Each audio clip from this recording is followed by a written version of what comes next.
Bagaimana saat bulan puasa, habis berhubungan suami istri, bangunnya kesiangan. Apakah puasanya sah? Sah.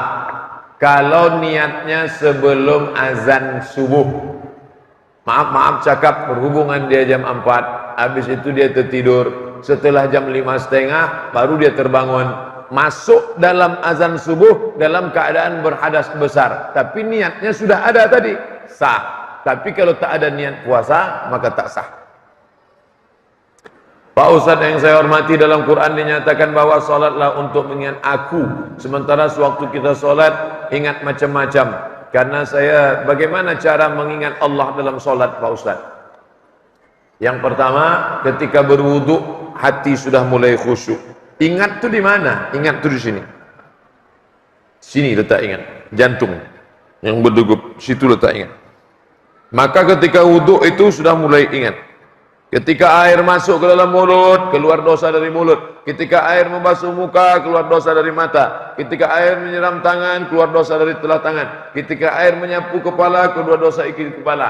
Hadis riwayat Imam Ibnu Majah dalam kitab Sunan Ibnu Majah. Makanya ketika berwudhu tak boleh ngobrol, jangan ngobrol.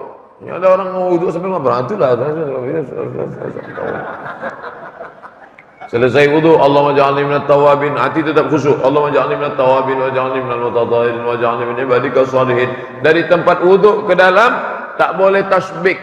Tasbih, apa itu tasbih? Menjalinkan jari jemari, membunyi-bunyikannya. Keretak, jangan. Tasbih boleh, tasbih. Jaga hati, tasbih. Subhanallah, subhanallah. Baik. Yang dicakapkan di mulut, konekkan dengan di hati. Apa kata mulut? Inna solati wa nusuki wa mahyaya wa mamati. Itu kata dia di dalam. Inna solati wa nusuki wa mahyaya wa mamati. La syarika lahu wa bidzalika umirtu. Saya tidak menyuruh ibu bapak menghafal bacaan. Inna solati, solatku, wa nusuki, ibadahku, wa mahyaya, hidupku, wa mamati, matiku. Bukan menghafal. Pahami saja, ucapkan, konek ke hati. Makanya solat itu mulut bergerak. Ya Khabbab, ada sahabat Nabi namanya Khabbab ibn al-Arth. Ya Khabbab, ya. Nabi itu kalau solat mulutnya bergerak atau tak bergerak? Kata Khabbab, Nabi itu kalau solat mulutnya bergerak. Dari mana kau tahu Nabi mulutnya bergerak? Bittirabi lihiyatih, karena aku tengok jenggotnya bergerak. Maka saya heran dengan orang solat diam saja. Mulut bergerak. Bismillah. Alhamdulillah. Dengar tak suaranya? Hamsah. Dia agak-agak didengar telinga kita. Yang mendengarnya telinga kita, bukan telinga kawan sebelah.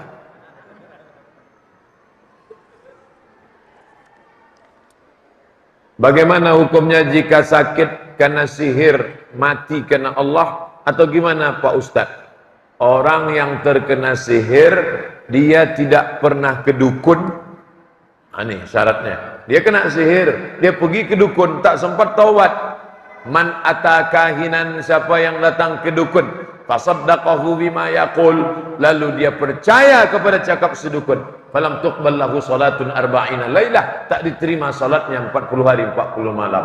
Hadis kedua, man atakahinan au arrafan, siapa yang datang ke dukun, fasaddaqahu bima yaqul, percaya dia pada cakap dukun, falam faqad kafara bima unzila ala Muhammad, kafirlah dia terhadap apa yang diturunkan kepada Sayyidina Muhammad. Oleh sebab itu sabar dia, berobat dia dengan ruqyah, membaca ayat-ayat Allah, maka mati dia, mati dalam keadaan syahid.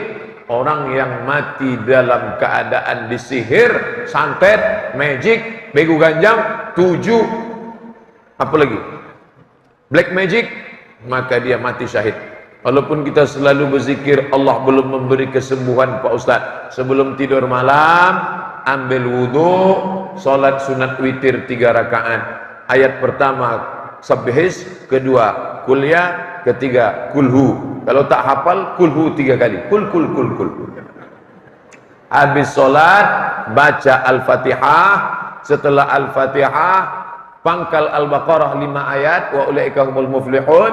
Setelah itu ayat kursi, setelah itu ujung Al-Baqarah 3 ayat dari lillahi mafiz, kul huwallah 3 kali, kul bil falaq sekali, kul a'udzu binnas sekali, 7. Saya ulang balik. Fatihah sekali, pangkal Al-Baqarah 5 ayat, ayat kursi, ujung Al-Baqarah 3 ayat, Qul Huwallahu 3 kali, Qul Falaq sekali, Qul A'udzu Binnas sekali. Tiupkan ke air. Tiupkan ke air. Habis itu diminum.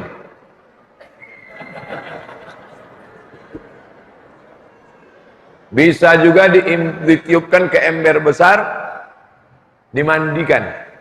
Air yang sudah dibacakan tak boleh dipakai untuk cebok, harus habis mandi. Setelah dibacakan, ditiupkan ke tapak tangan. Sapukan ke muka, ke kepala, ke badan. Baru tidur malam. Sebelum tidur malam, sehabis maghrib, sehabis asar. Habis asar, habis maghrib, sebelum tidur malam. Sunnah Nabi Muhammad SAW. Apa kelebihan Ikhwanul Muslimin sehingga Amerika Israel membenci Ikhwanul Muslimin? Ikhwanul Muslimin punya sistem politik, Ikhwanul Muslimin punya sistem tentara, Ikhwanul Muslimin punya sistem ekonomi.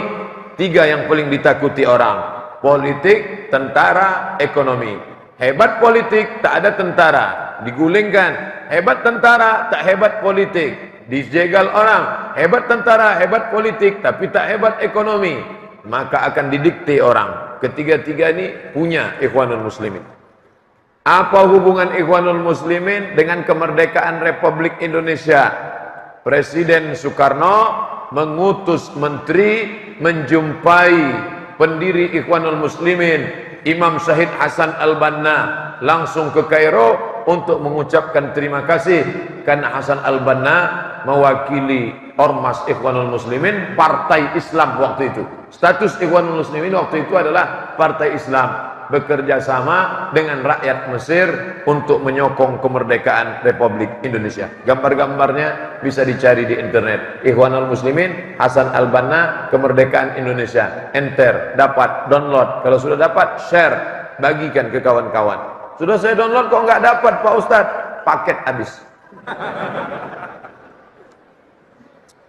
Saya ingin bertanya tentang riba. Sebuah keluarga kecil, suami, istri, dan anak. Sekarang suami sudah berhenti kerja karena menghindari mudarat. Istrinya juga begitu, ingin menghindari mudarat dosa riba. Istri bekerja di bank, tapi masih mempertimbangkan. Bagaimana jika suami istri berhenti dengan kebutuhan biaya hidup? Syekh Yusuf Al-Qaradawi, ulama Ikhwanul Muslimin, sekarang tinggal di Qatar, di ibu kota Qatar namanya Doha, sebagai dosen Fakultas Syariah Ilmu Hukum Islam.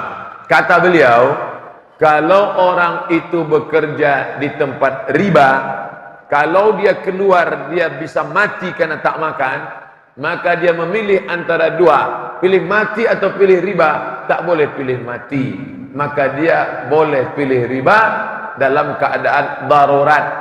Dalilnya akhafud dararain, boleh memilih mudarat teringan ketika pilihannya antara dua, mati atau makan babi. Boleh makan babi, tapi jangan lama-lama. Sementara dapat pisang, setelah dapat pisang tinggalkan babi. Begitu juga dengan ini. Sementara kau dapat kerja yang layak, kerja dulu di situ, alasannya mudarat. Setelah itu barulah pindah. Mudah-mudahan Allah berikan kerja yang layak, insyaallah. Amin ya rabbal alamin.